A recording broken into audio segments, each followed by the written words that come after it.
Coba di sini udah ada 4 peraturan yang mau kita sepakati di pelajaran IPA kelas 73. Ayo kita cek ya, nilai keyakinan kelasnya itu apa?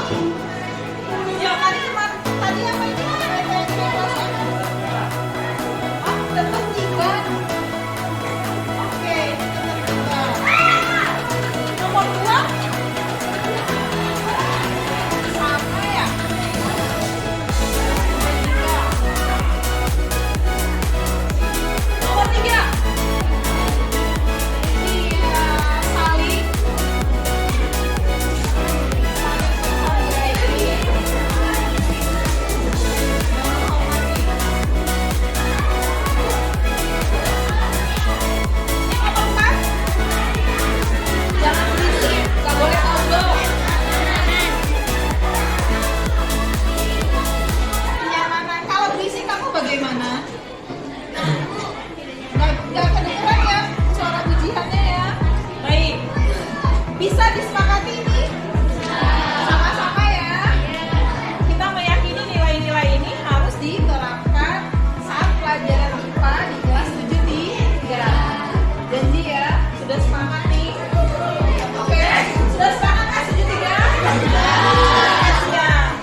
Bismillahirrahmanirrahim. Assalamualaikum warahmatullahi wabarakatuh.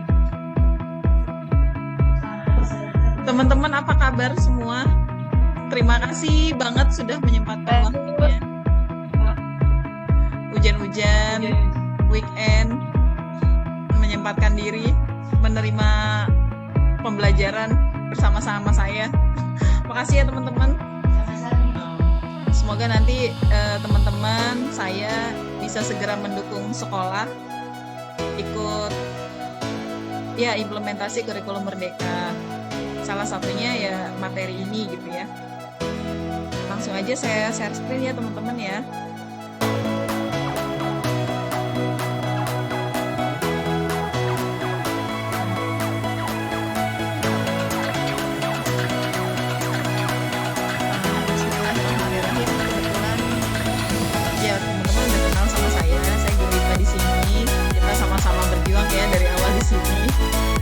Kebetulan saya dapat kesempatan belajar dengan program pendidikan guru penggerak.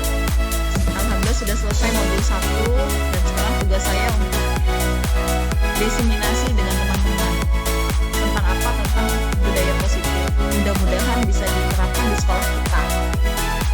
Yang pertama, budaya positif itu apa sih gitu ya? Nanti di sini ada yang pertama itu tentang disiplin positif. Disiplin itu apa? Jika kita bisa mengontrol diri kita sendiri. Nah, kalau kita tidak bisa mengontrol diri kita, maka kita akan dikontrol gitu ya. Kalau kita tidak bisa disiplin, maka kita akan didisiplinkan oleh orang lain. Nah, di sini ada teori kontrol atau teori pilihan. Sebenarnya kita tuh bisa mengontrol diri kita sendiri, termasuk anak murid juga ya.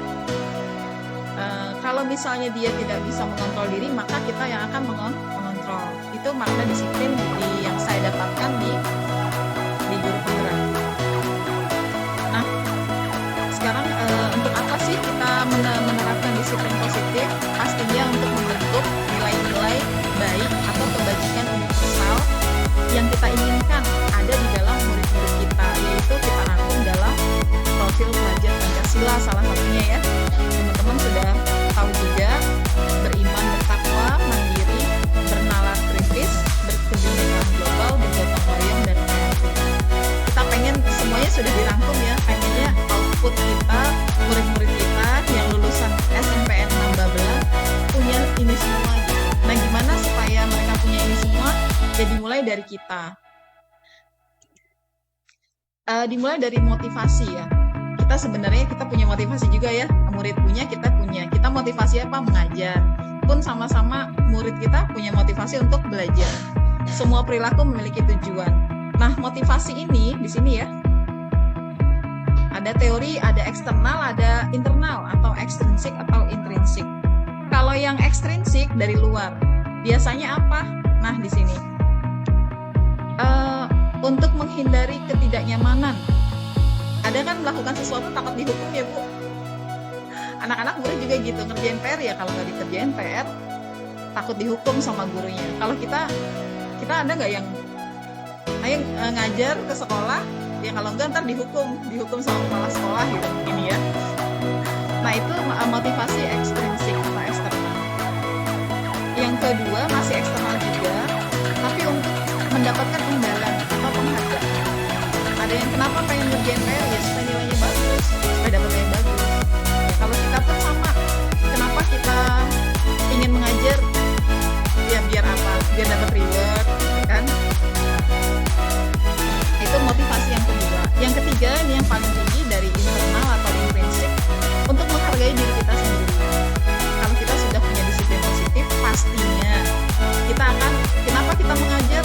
Ya ini panggilan hati kita. Kita sudah memilih profesi ini gitu ya untuk mengajar.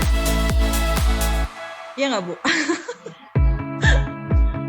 Nah, murid-murid gimana nih? Nah, murid-murid punya nggak? Apa motivasinya masih eksternal? Apa sudah internal nih murid-murid kita nih? Nah itu kan tergantung kita ya Bu ya. Apakah dia ingin takut diomelin sama orang tua kalau nggak sekolah, atau takut diomelin sama kita gurunya, atau memang saya ingin pergi menuntut ilmu, saya harus datang ke sini dapat ilmu, belajar sama bu guru. Kan kadang-kadang ada yang kalau gurunya nggak ada, jam kosong tuh senang banget gitu ya. Nah sekarang gimana kita menumbuhkan itu gitu, kita PR kita sama-sama bagaimana menumbuhkan motivasi intrinsik. Yang pertama apa Bu? Kalau motivasi intrinsik, kalau dalam pendidikan kita, yang pertama memang bisa dari paksaan ya. Kalau belajar sholat aja, pertama dipaksa dulu kan dari kecil, dipaksa, habis dipaksa terbiasa. Nah sambil belajar, oh ternyata sholat itu begini, oh akhirnya jadi kebutuhan tanpa disuruh. Kan sholat nggak disuruh, setiap ajan kita pasti pergi untuk sholat.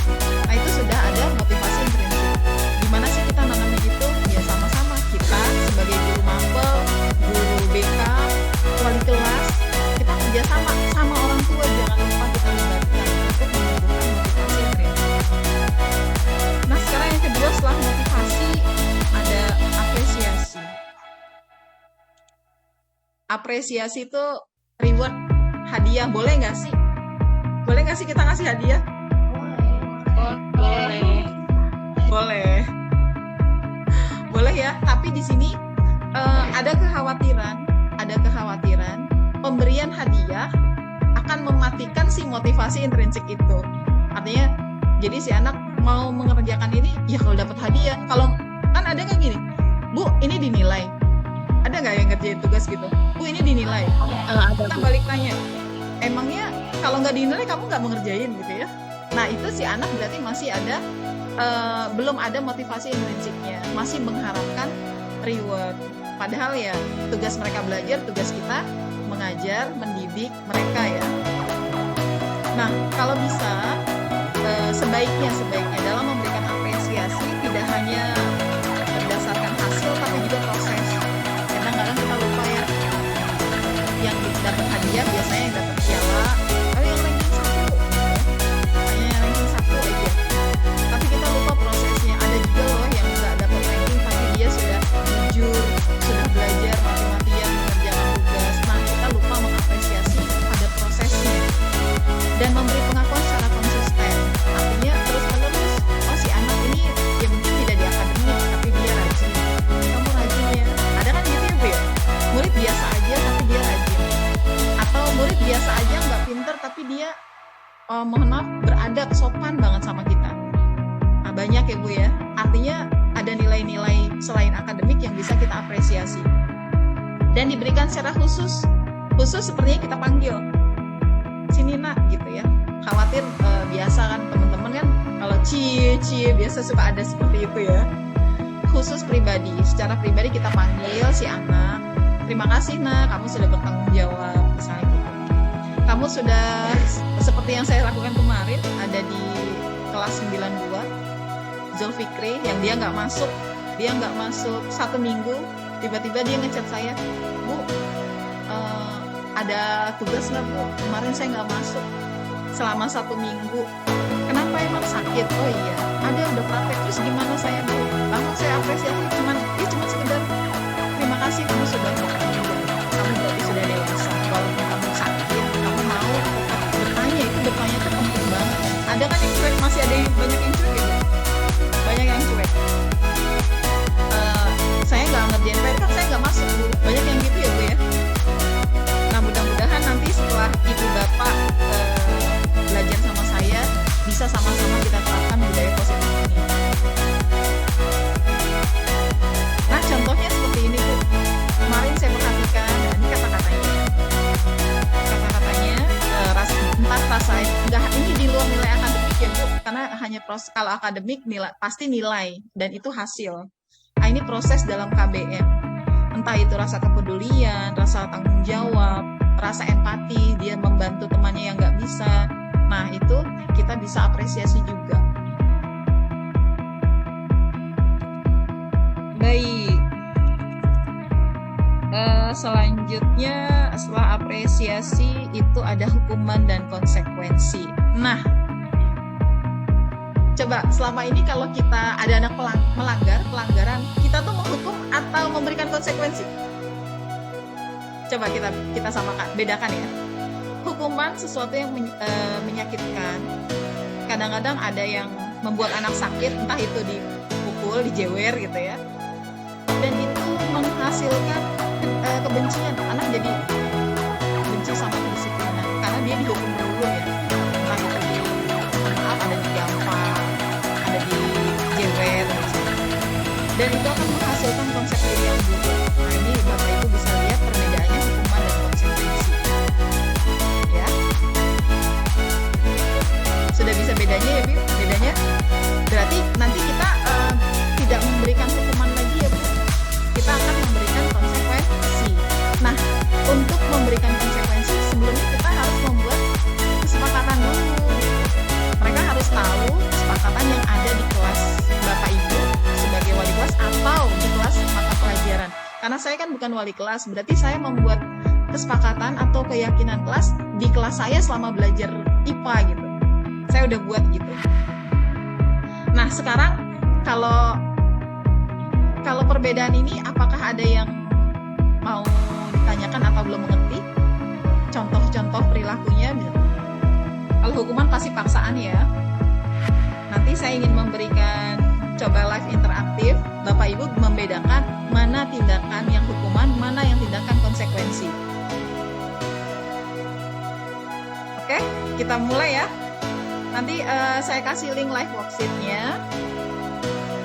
Ibu-ibu tinggal nanti saya stop share dulu.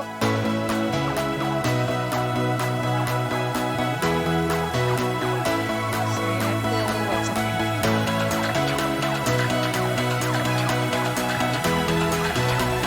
Saya bagikan linknya ya, Bu.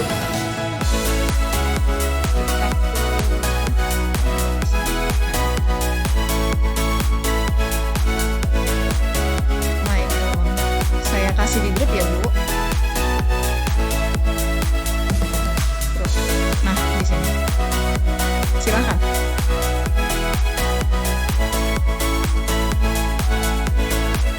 Sudah pernah mengerjakan live worksheet? Nah, ibu-ibu kasih nama dulu di sini, tinggal klik aja. Namanya siapa?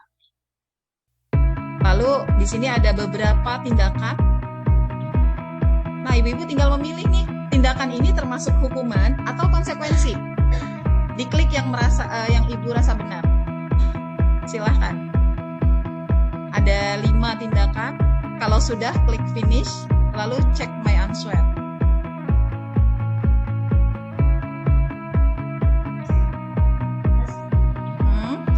Klik dulu nama ibu.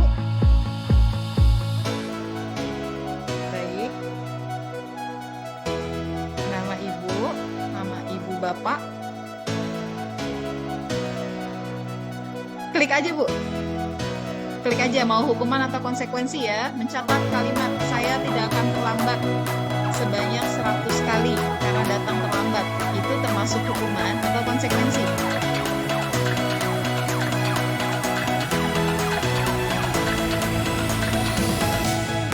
Sudah? Ada yang sudah selesai? Kalau sudah selesai nanti di screenshot kasih ke grup. Siapakah yang skornya paling tinggi? Artinya insya Allah mudah-mudahan sudah bisa membedakan mana tindakan yang berupa hukuman dan tindakan merupakan konsekuensi.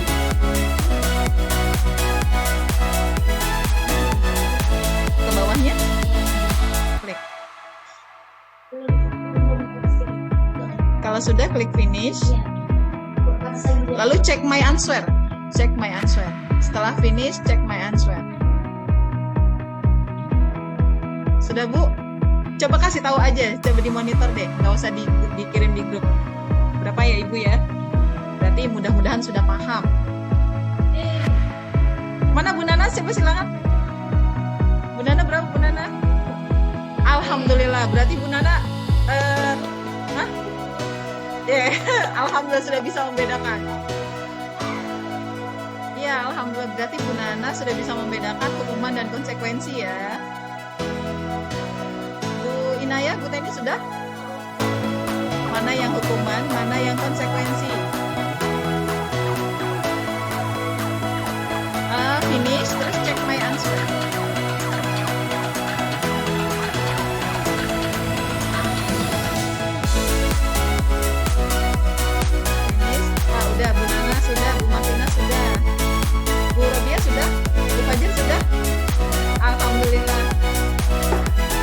ya Bu ya? Hah? Alhamdulillah sudah bisa.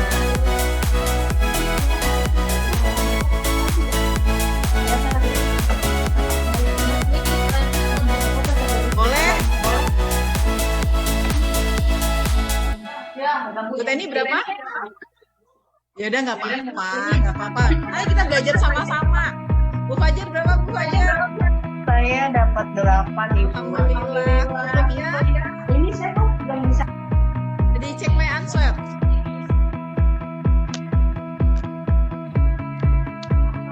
Alhamdulillah. Ya udah nggak apa-apa. Nanti kita belajar lagi ya.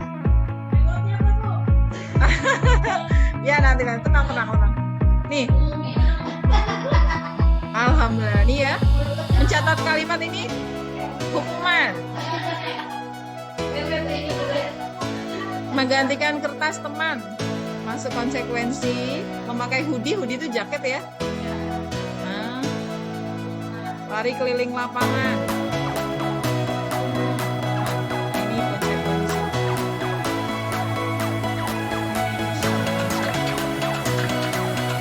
Oke, 10 betul semua ya. Tepat buat ibu bapak semua. Oke, alhamdulillah mudah-mudahan.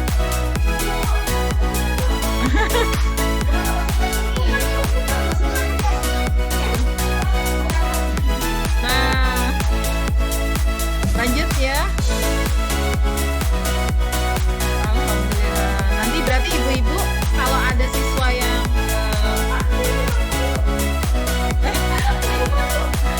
melanggar, berarti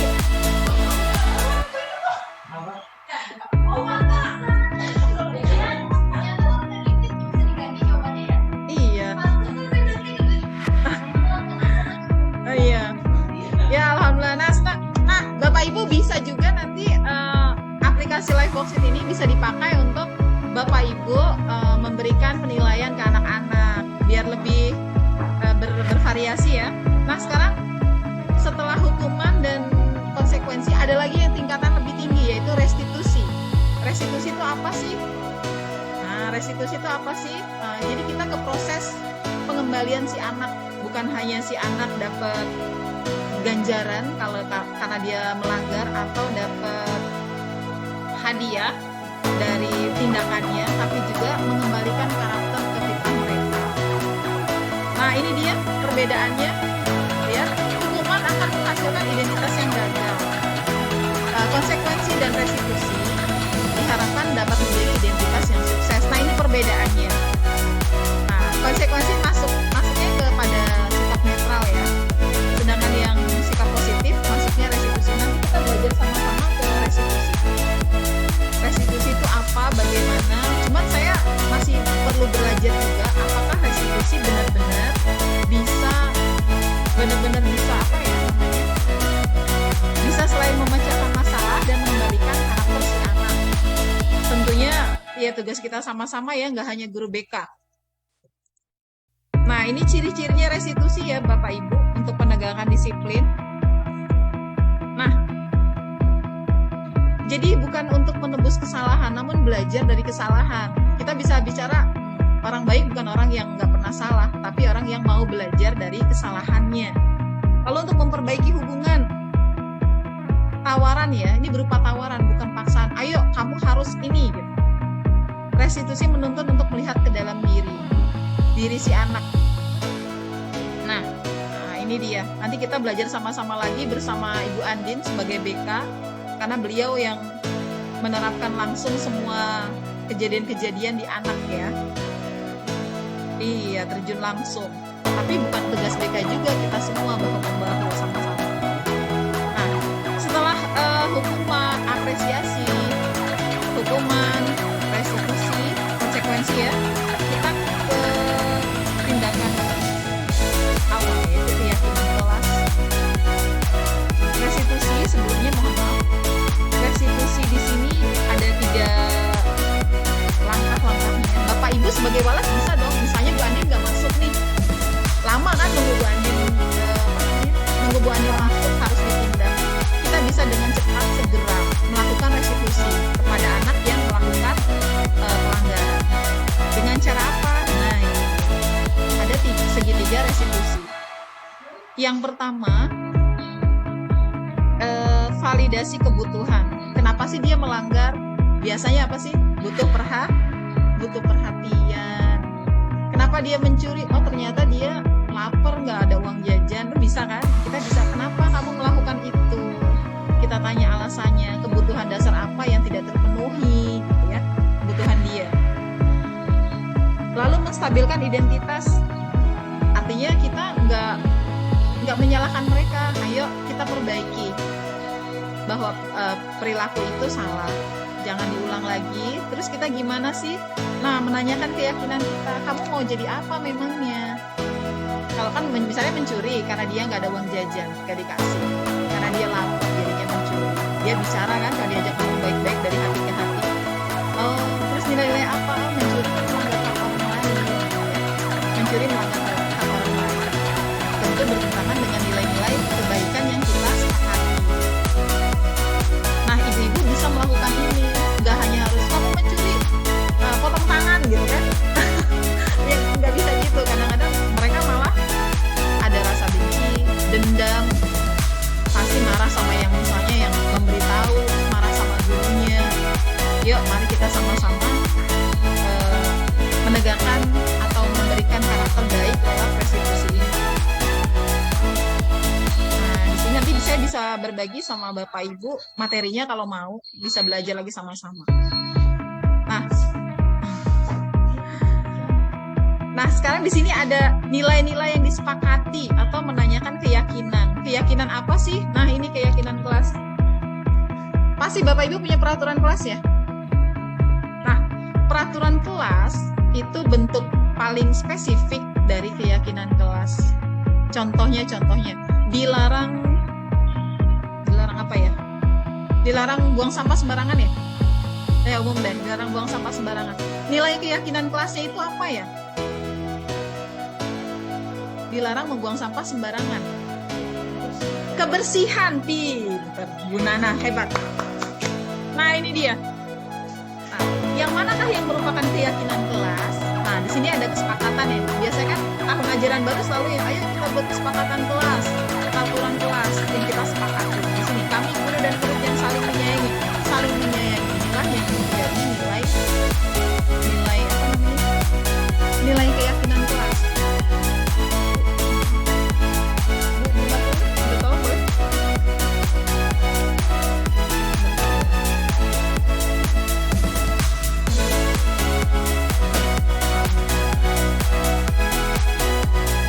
Menjaga kebersihan sekolah. Nah, kebersihannya lah yang menjadi nilai keyakinan kelas. Oke, kalau begitu kita tambahkan lagi, live worksheet lagi ya. Bapak Ibu menentukan nilai keyakinan kelas dari setiap peraturan kelas. Ayo, nggak apa-apa. Nah, ya kita belajar sama-sama.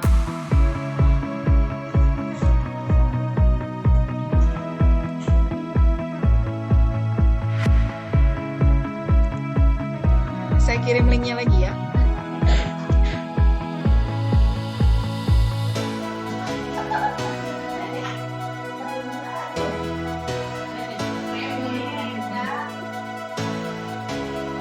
Linknya ada saya kirim di grup ya Bu.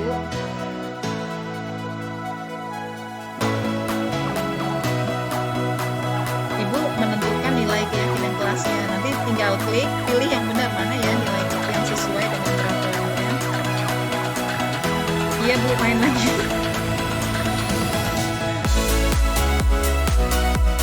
Silahkan.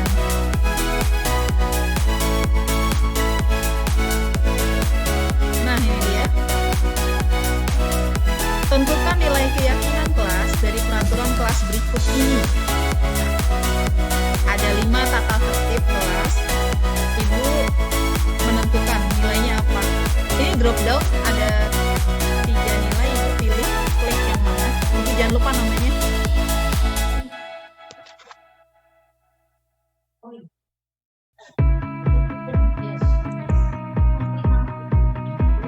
Klik aja Bu.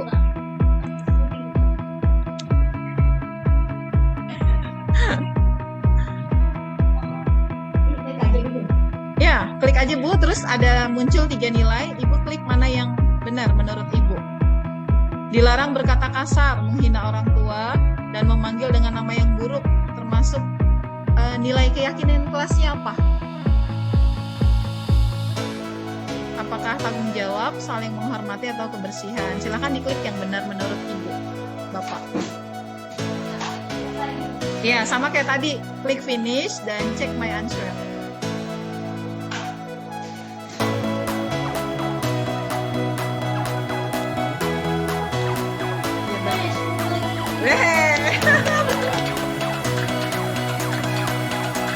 Wah, Nana hebring nih. Terima kasih Bu Nana, Bu Nana.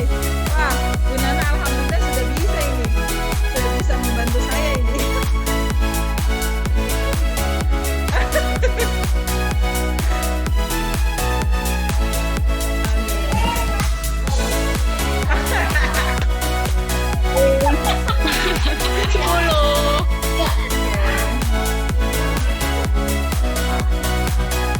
Baik, alhamdulillah udah pada bisa ini ya, menentukan nilai keyakinan kelasnya. Nah, ya kita aja udah semua? Udah 100 semua ya? 10 semua ya? Alhamdulillah.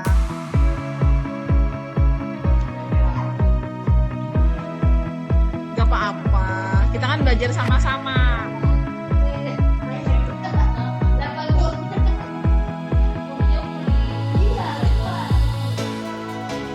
Baik.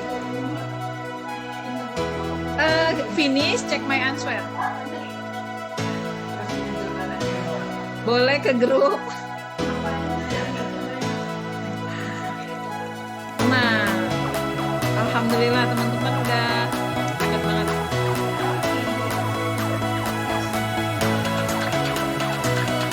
Nah, lanjut ke ini.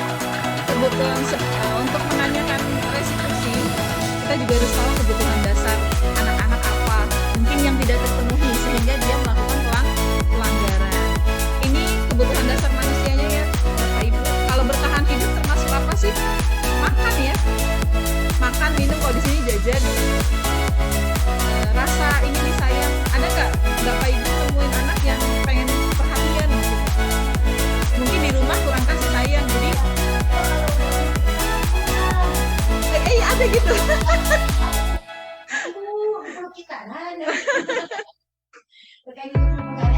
Oh gitu, iya. Mudah-mudahan dapat kasih sayang dari Ibu ya. Oke, sekarang yang terakhir, posisi kontrol Bapak Ibu sebagai guru. Saya klik polling buat Bapak Ibu di Mentimeter. Saya itu lagi ya. Oh enggak soal, Ibu cuman memilih aja. Bapak Ibu sebagai guru posisinya sebagai apa nih? Sebagai, ada guru sebagai penghukum, guru pembuat rasa bersalah, guru sebagai teman, guru pemantau, dan yang paling tinggi guru tingkat manajer ini. Siap, silakan. Cuman satu gurunya. Maksudnya bisa ya ngekliknya. Paling dominan, ini paling dominan yang mana?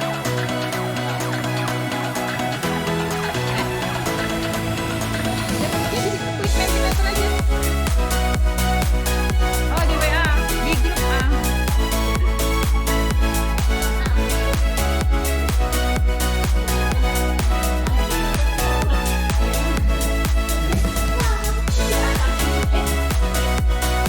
Ya?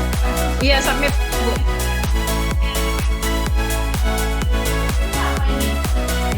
Ibu milih Ibu sebagai apa?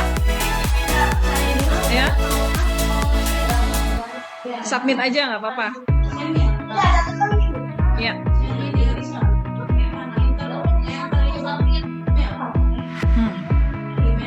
Misalnya Ibu teman ya.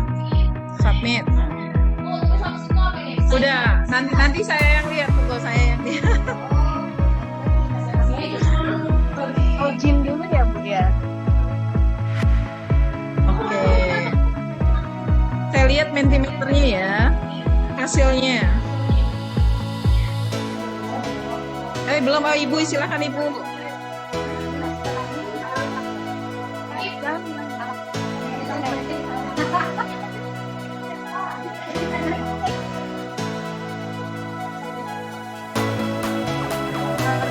Ini Bu ya, login ya kita ya. Enggak, Bu, langsung klik aja terus submit. Oh, enggak. Nggak usah. Nanti saya lihat. Coba Ibu sudah.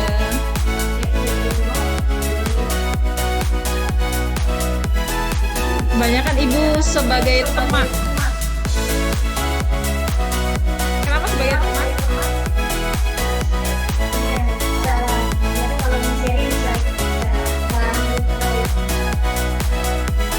Kalau sharing?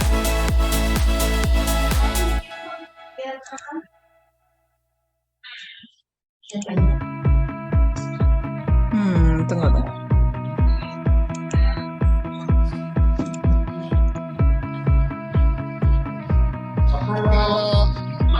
Kalau sebagai teman mereka tidak mampir untuk diterima. Kalau ada sesuatu Stop share. Sebagai teman mereka udah bertanya. Kalau sebagai teman terus lebih aktif, udah bisa bertanya, berani bertanya, karena bahan belajar. Baik, tapi ada kelebihannya, itu kelebihannya, kekurangannya?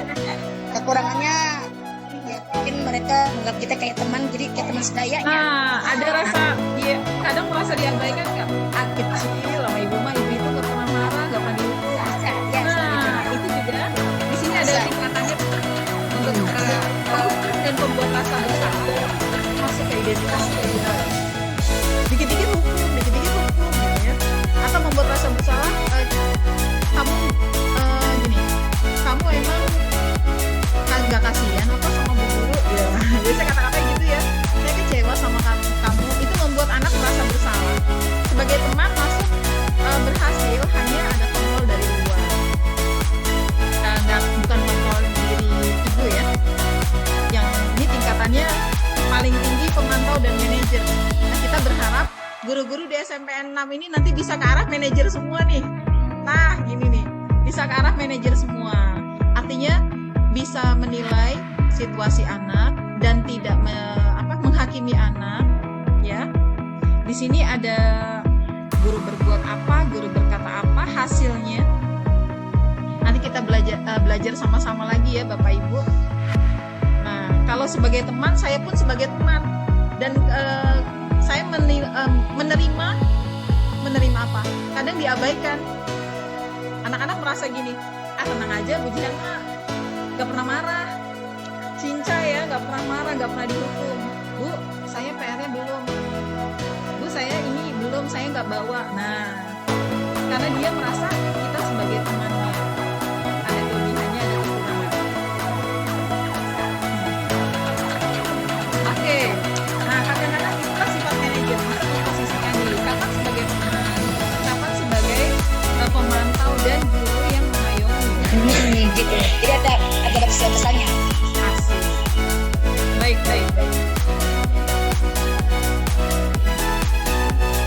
Nah, iya. Mudah-mudahan kita semua bisa menjadi guru yang posisi kontrol sebagai manajer ya, Bapak Ibu. Nah, insya Allah output kita murid-muridnya insya Allah good semua deh. Nah, ini bergerak antara sebelum manajer pasti ada di pemantau. Pemantau masih ada yang suka memberi konsekuensi. Tegas ya, Bapak Ibu suka bisa ketegasan. Kalau kamu tidak mengerjakan, maka ya nggak dapat nilai, gitu ya. Nah, itu masuknya pemantau.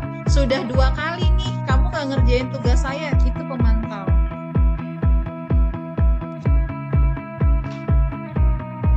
Baik, Bapak Ibu, apakah ada yang ditanyakan?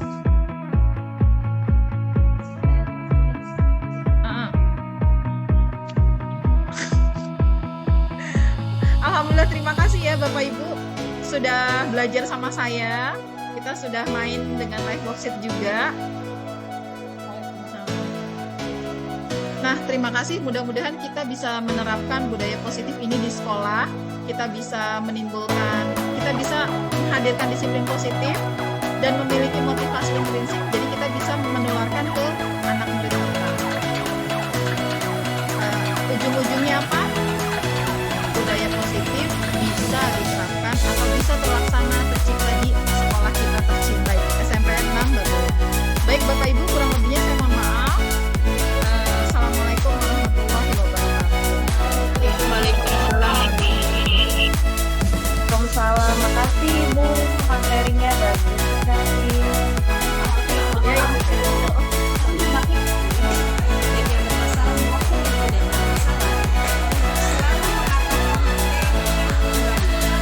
Thank you problem and thank you problem.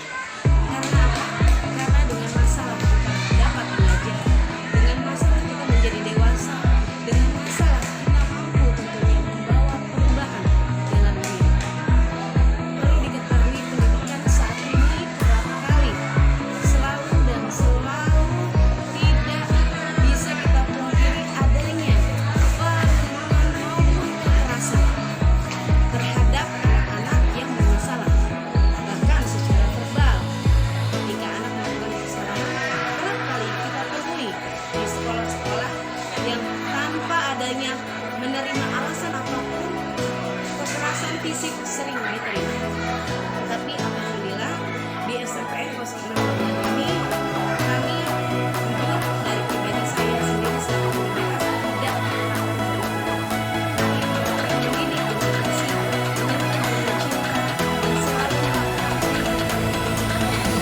dengan semata-mata hanya untuk memberikan suatu model bahwasanya dari masalah kita bisa meskipun bagaimanapun pengalaman adalah bekerja dan begitu. Dan alhamdulillah dengan cara yang sudah kami terapkan di SMPN 06 Babel ini terbukti anak yang telah melakukan tindakan di luar nalar tadi berubah, meskipun berubah tidak bisa 100% secara bertahap. Itu saya dapat datanya dari guru bidang studi maupun wali kelas. Jadi semuanya bersinergis. Pada prinsipnya restitusi merupakan upaya untuk menciptakan kondisi suatu pribadi untuk bisa lebih baik lagi dari sebelumnya. Tidak melulu untuk membuat suatu sanksi tegas berupa kekerasan fisik, tapi dengan adanya sentuhan, dengan adanya kita sentuh satu titik di hatinya, memberi rasa nyaman, aman, dan memberikan arahan bahwasanya salah saya di sini,